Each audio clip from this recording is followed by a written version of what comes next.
शिवजी ने बताया कर्मों का महत्व। एक बार कैलाश पर्वत पर भगवान शिवजी और माँ पार्वती जी बैठे हुए थे। शिवजी ध्यान लगाकर बैठे थे। तभी पार्वती जी ने देखा कि वे मंद मंद मुस्कुरा रहे हैं।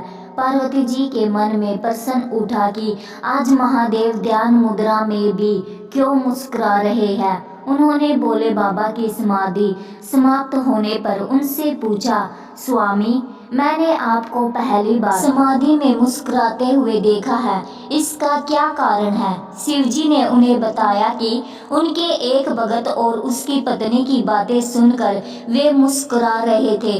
पूरी बात बताते हुए महादेव ने बताया कि मृत्यु लोक में मेरा एक अनन्य भगत एक ब्राह्मण है, जो कि मेरे ही एक मंदिर में पुजारी है और दिन रात मेरी सेवा में लगा रहता है। वह इसी मंदिर के पीछे छोटी सी कुटिया में अपनी पत्नी के साथ रहता है। उसकी पत्नी चाहती है कि उसके पास उसका खुद का घर हो और धन दौलत हो, जिससे वह सुख से अपना जीवन बिता सके, परंतु पुजारी केवल मंदिर के चढ़ावे पर निर्भर है और मंदिर में आने वाली दान दक्षिणा से बड़ी मुश्किल से घर का खर्च ही चल पाता है। घर और अन्य सुख सुविधा कहाँ से आएंगी। पर वह दिन रात मेरे से अपनी पत्नी का सपना पूरा करने का अनुग्रह करता रहता है। आज उसकी पत्नी ने उससे ऐसी बात कही जिसे सुनकर मैं मुस्कुराए बगैर नहीं रह सका। पार्वती जी ने पूछा, ऐसा क्या कहा उसकी पत्नी ने जो आपका ध्यान भंग हो गया। शिवजी ने बताया, उसकी पत्नी ने आज उसे ताना मारते हुए कहा कि जिन भोले शंकर की तुम दिन रात सेवा करते रहते हो और उनसे मेरे लिए घर मांगते रहते हो, उनके पास तो खुद घर नहीं है। वे तो खुद कैलाश पर्वत पर रहते हैं, तुम्हें कहाँ से घर देंगे। बस यही बात सुनकर मैं मुस्कुरा रहा था। इस पर पार्वती जी को बड़ा आश्चर्य हुआ। उन्होंने कहा, स्वामी, यह बात सुनकर मुझे बहुत बुरा लगा। वह आपको ताना मार रही है और आप मुस्कुरा रहे हैं। आप उसे एक घर और सुख सुविधाएं दे दीजिए जिससे वो आपकी निंदा ना कर सके। इस पर शिवजी ने कहा, पार्वती, मैं यह नहीं कर सकता।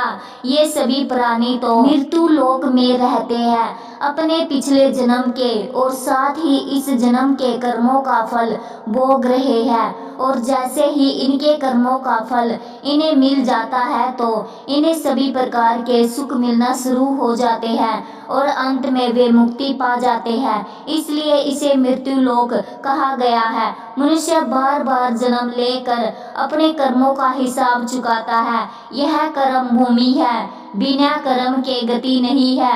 आगे शिवजी ने कहा, यह ब्राह्मण पिछले जन्म में एक साहूकार था जो कि लोगों की जमीन, उनके जेवर, पशु आदि गिरवी रखकर उन्हें पैसे देता था और उनकी जमीन हड़प लेता था और दूसरों के जेवर और ब्याज में पैसा मिलता था। उसका उपयोग यह और उसकी पत्नी भी किया करती थी।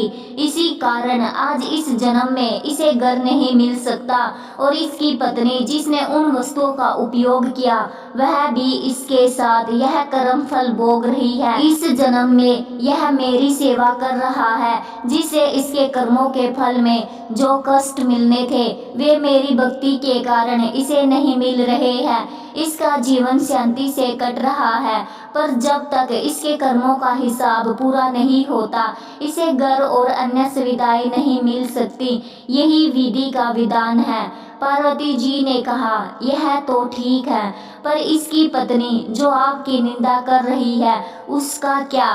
तब शिवजी ने कहा, संसार में जैसे जैसे कलयुग का समय निकट आता जाता है, मनुष्य भगवान की भक्ति करने के स्थान पर उनकी निंदा करने लगेगा।